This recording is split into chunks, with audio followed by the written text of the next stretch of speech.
यदि आप class 10th का विद्यार्थी हैं और आप 2026 में एग्जाम देने वाले हैं, मैथ्स आपको समझ में नहीं आती है, मैथ्स से आपको डर लगता है और कॉन्सेप्ट जो है वो क्लियर नहीं है, तो आप सही चैनल को देख रहे हैं, क्योंकि इस चैनल पर मैथ्स के सारे डाउट जो है वो क्लियर किए जाते हैं।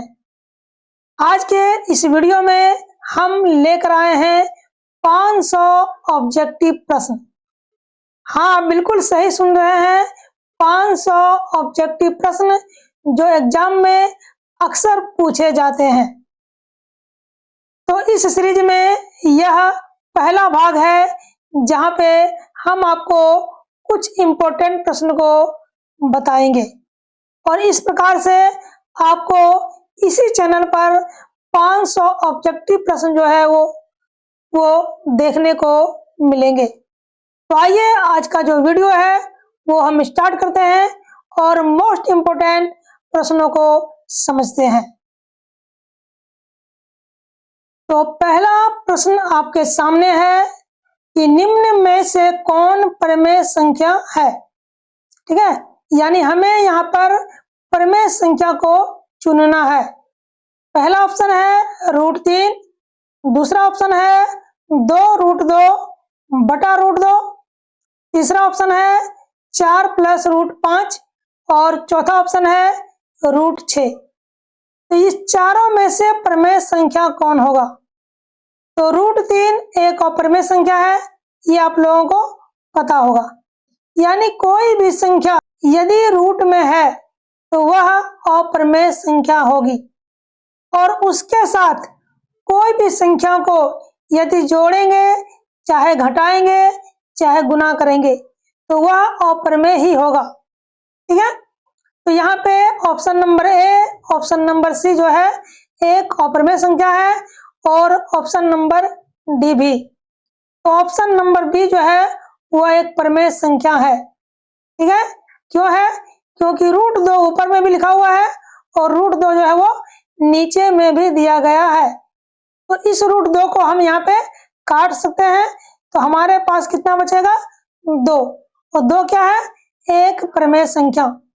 यानी कोई भी संख्या, चाहे वो प्लस में रहे, चाहे वो माइनस में, यानी नेगेटिव रहे, चाहे वो पॉजिटिव रहे, वो संख्या क्या होती है? एक प्रमेय संख्या। ठीक है, चलिए क्वेश्चन नंबर देखते हैं 2। किसी धनात्मक पूर्णांक a तथा b के लिए ab का मौसा गुना ab का लौसा निम्न में किसके बराबर है? a बटा b, b बटा a गुना b या फिर a + b। तो कोई भी संख्या हो यदि धनात्मक, कोई भी संख्या यदि धनात्मक है और यदि दोनों का मौसा और लौसा निकाला जाए और दोनों को गुना किया जाए, तो वह हमेशा उन संख्याओं के गुणनफल के बराबर होता है। यानी ऑप्शन नंबर सी जो है वो हमारा राइट आंसर है, क्योंकि यहाँ पे जो संख्याएं हैं वो ए और बी ही है। ठीक है, चलिए तो नेक्स्ट क्वेश्चन देखते हैं।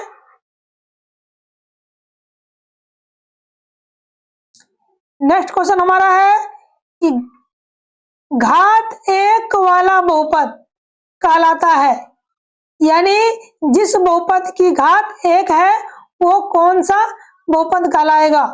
द्विघात बहुपद, त्रिघात बहुपद, रेखिक बहुपद या बहुपद नहीं। ठीक है, तो यदि एक घात दिया गया हो तो वह कहलाएगा रेखिक, और यदि 2 घात दिया गया हो तो वो कहलाएगा द्विघात, और यदि 3 घात दिया गया हो तो फिर कहलाएगा वो त्रिघात।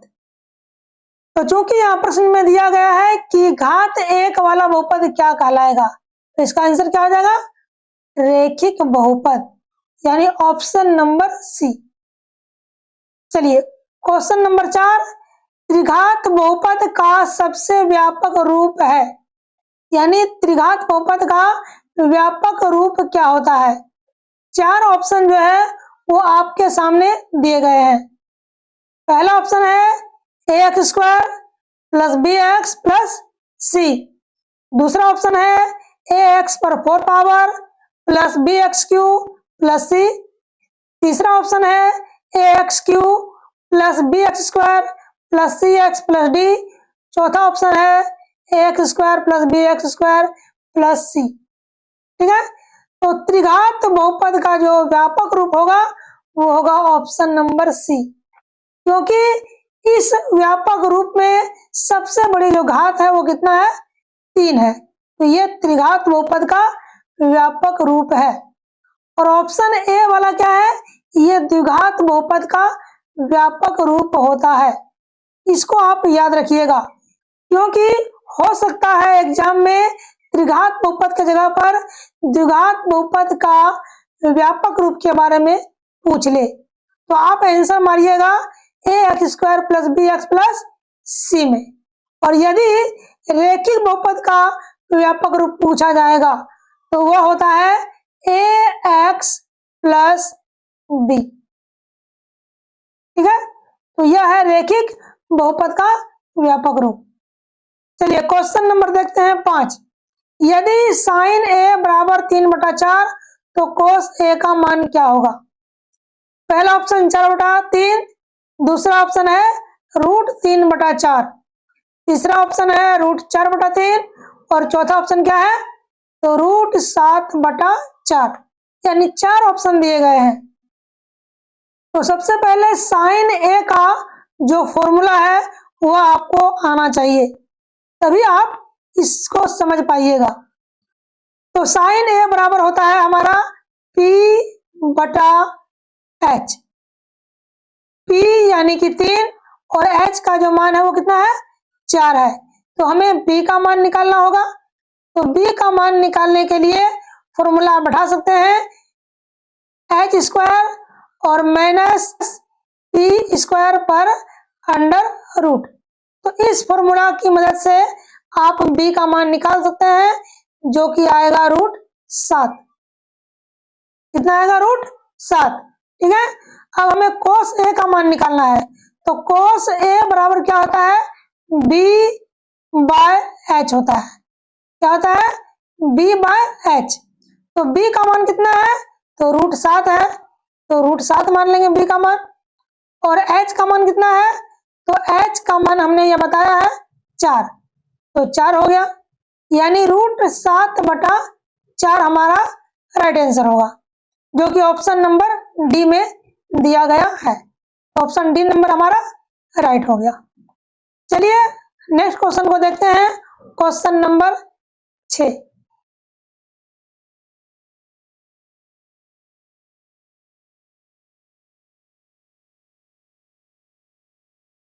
क्वेश्चन नंबर 6 कहता है कि tan A बराबर होगा कोट 90 डिग्री माइनस ए, सेक 90 डिग्री माइनस ए, कोसेक 90 डिग्री माइनस ए, या फिर कोस 90 डिग्री माइनस ए।